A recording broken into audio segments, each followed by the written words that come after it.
Tentara Ukraina memarkir 2 kendaraan tempur atau Rampur Infantry lalu meninggalkannya. Hal ini pun dimanfaatkan pasukan Rusia dengan meluncurkan drone peledak kedua Rampur Ukraina. Drone FPV tampak sukses menghancurkan 2 kendaraan tempur infanteri Ukraina sekaligus.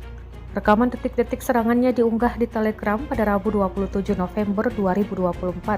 Dalam keterangan unggahan disebutkan, kendaraan lapis baja Ukraina yang hancur ditinggalkan oleh para tentara di daerah Yurievka Pokrovsky. Akibat benturan tersebut, perlengkapan Ukraina meledak, membuat kedua kendaraan berbalik arah. Rekamannya pun menuai berbagai komentar dari warganet.